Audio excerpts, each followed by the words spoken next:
Hope you're ready to manifest a bright, new, beautiful future because the new moon in Taurus that's hitting at 11:22 p.m. Eastern Standard Time is not playing around. The overall energy that came out in the cards is Taurus energy, the Empress, and manifestation energy, the Magician. So the Empress is divine feminine energy. This is receptive energy, Taurus energy. It's about abundance and growth. It's about beauty, and it's about expansion, particularly considering that the new moon is exalted in the sign of Taurus, and we've got Jupiter and Venus, the two benefics, in that same sign with this new moon, expanding our chances for abundance and love and beauty even further. Taurus is also a sign of stability, right? The Empress is like Mother Earth. So this is a new moon about long-term growth, long-term investment, long-term abundance. And has with it very much the energy of physical manifestation, something we can hold in our hand or see in our everyday lives. When we see the Magician, we know that we actually have all the tools at our disposal to create whatever this reality is that we are most desiring.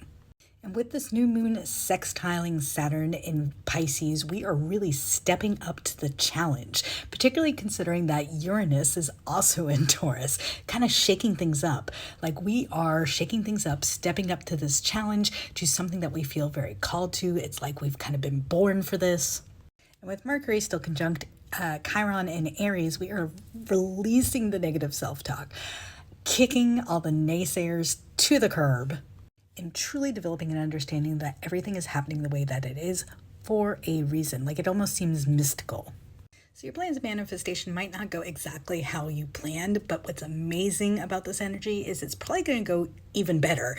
Even if it seems a little disruptive at first and you're a little miffed of like, well, that wasn't exactly what I asked for.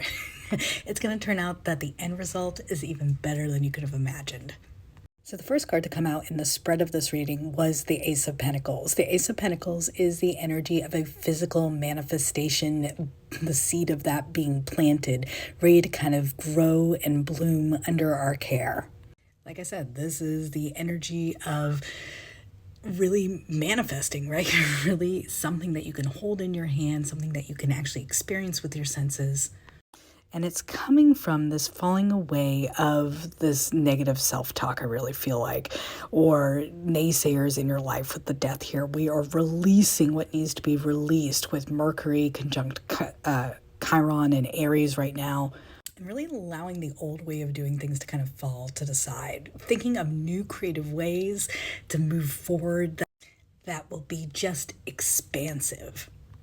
Because I think you've had plenty of time to kind of reflect on what it actually is that you want in this area of your life, okay? So the Seven of Pentacles is the energy of being willing to really look openly and honestly at things that have been holding you back and knowing what seeds you've planted, how they have bloomed, and what seeds you've planted that haven't worked out. And it's important that we have that kind of understanding about the past, that we are able to kind of reflect on it and go like, okay, well, I tried that really wasn't it. But this over here, when I tried that seemed that I got a little opening there. Let me see if I can do more of that. Like, I really feel like that's kind of the energy we're stepping into is like almost like an experimental energy and just being like having fun with it. Because we are looking for something that kind of consistently shows up for us as we show up for it when we see the Hierophant here. Again, Taurus energy. Right? This is all about planting long-term seeds this month, okay? Long-term seeds that will ultimately grow. And the Hierophant specifically can be about commitments. It can also be about learning. It can be about finding new mentors even. But this gift is going to arrive for us and allow us to really grow and move forward in a direction that feels really good to us in the long run. And I think we're going to have to be pretty good with things just kind of like not necessarily making logical sense at first, but then being able to make logical sense of what occurs. Right? That wacky Uranus energy, which is like Aquarius energy, it's about kind of like surprise, right? Surprise shakeups. And I really feel like whatever it is that you're trying to manifest, whatever you're trying to create, whatever area of life Taurus kind of touches for you, I feel like your prayers are being answered. Like, your request is being answered. It's just not being answered exactly in the way that you thought it would.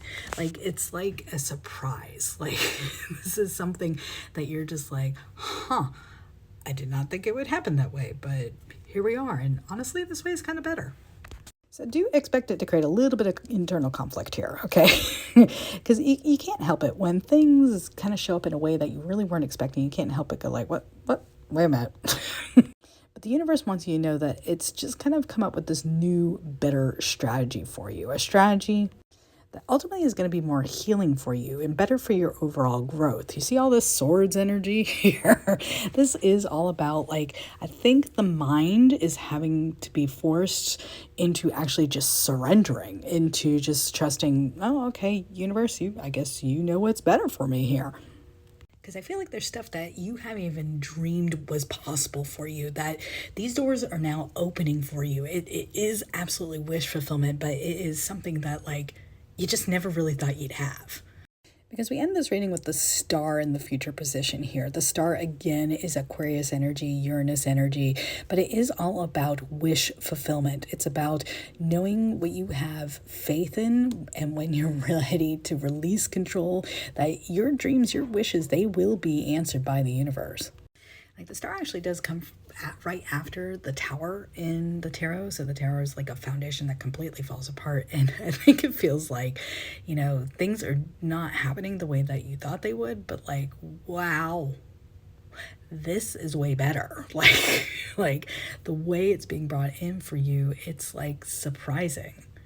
And like I said, there's new paths being opened here for you. We've got the energy of twos twice here. So you might be seeing 222 a lot. 2 is a synchronicity. So we have a new path towards balance and a good life work type energy being illustrated here in Two of Pentacles, just kind of being in flow with the Two of Pentacles as well. And a new door to a passionate project or passionate opportunity is being opened as well. A new path that I don't think you've ever thought about before. But between these two open doors, we kind of ultimately know, yes, this is where I belong with the Five of Pentacles reversed here. Like, it's automatically going to feel like, wow, I didn't think of that, but man, does this feel right. Now, of course, the wisdom message with the star is that you ultimately have to kind of surrender to the will of the universe in order to allow this good, this beauty, this expansion to kind of come in, this wish fulfillment to finally arrive. So here's a quick all signs rundown of how you might see this energy sort of play out in your life. All right, Aries rising, this is hitting your second house. So your second house is all about material resources. It's Taurus ruled. So this might look like new long-term prospects in career or resources or money. So get ready to really chase after those career or resource aspirations that you've had. Now's the time to call it in. So Taurus, this new moon is hitting your first house. So this is all about the self and identity and who you are and who you want to become. I feel like the world is your oyster right now, Taurus. Like, you literally can kind of choose whatever path you want to and really just head down it. And the benefic planets are really going to kind of have your back here. You've got Venus and Jupiter sort of lifting you up and guiding you in your redefinition of self, who you are and who you want to be. Gemini rising, this is actually hitting your 12th house, so it might be a good time actually to really listen to your dreams. You are going to be kind of getting some subconscious downloads, I think, that are going to kind of blow your mind. It might be a really good time to retreat too and really get some self-peace kind of going.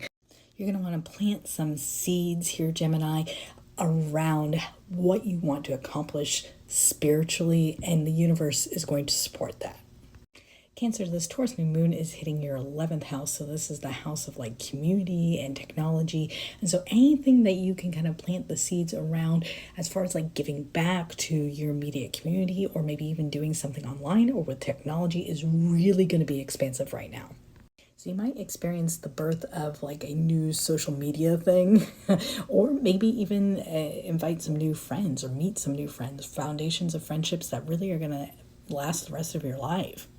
Leo, it might be time for a amazing career move that does have long-term growth in mind with the new moon hitting your 10th house. So now is the time to kind of think about where you want to be in the long term in regards to your career, in regards to your job or your work or your business, and really kind of planting the seeds of that right now, because that is going to come into fruition big time for you. Virgo, with this Taurus new moon hitting your 9th house, now is the time to really expand your knowledge base. So the 9th house can be all about learning and higher education. It may also have to do with travel too. Travel right now might be very beneficial to you. So if you have some major travel goals or exploration goals that you want to accomplish, start considering how to book that trip or how to save up for that trip right now, because the universe is going to be on your side. Libra rising, you might actually experience a rather sudden windfall with the new moon energy hitting you in the 8th house. You should aim for things that are going to really help you sort of expand in shared resources. So this might look like just investing. Look out though, because this could possibly indicate an inheritance. Doesn't necessarily have to be though, but definitely there's something here about shared resources, like investing in another person or being invested by another person, using their money to kind of invest a business venture, something like that, being really successful. Scorpio, this is your new moon to manifest new relationships or renewing relationships, really renewing the relationship dynamic that you have between you and a primary partner. This might be a romantic partner or a business partner. But this renewed energy or this brand new relationship should be very abundant for you and also be long lasting. Sagittarius, this is hitting your 6th house. The 6th house is all about work, day-to-day routines, and health. So now is a good time to plant some seeds around your health. I think you're going to find that the universe and everything around you sort of lines up to bring you towards your health goals or bring you more organized goals. So if you're having a tough time kind of organizing yourself or your home or your office, now's a good time to start. Capricorn, this new moon is hitting your 5th house. So this is all about creative expression as well as some fun physical energy. So now's a great time to kind of plant some seeds around some creative projects that you've been kind of like thinking about, and really kind of let that creative flag fly, because you're going to find that it's really beneficial for you and it might even bring you some money. Also, it might be a good time to just try out some new stuff in the bedroom. So Aquarius rising, this is actually hitting your 4th house. And so this really shines a beautiful light if you are in the process of moving somewhere new. This is going to be a great long-term fit for you. And the moving process will be smoother than normal. Also, you might find that like your relationships with siblings are even better than normal. Or you might have like a real amazing breakthrough, which is family connections in general. Pisces, this is hitting your 3rd house. So now is the great time, the best, the perfect time for you to start that new writing project or that blog or that vlog. But communication with you right now is really going to be incredibly beneficial, and it's going to really pay off for you in the long run. So make sure you are speaking your truth to yourself and to everyone around you. All right, well, I hope everyone has a beautiful, wonderful, fantastic new moon. This energy should be particularly powerful through Saturday the 11th. So if you haven't started your manifestation, don't worry, you haven't missed out. Just get started now and prepare for the abundance to arrive.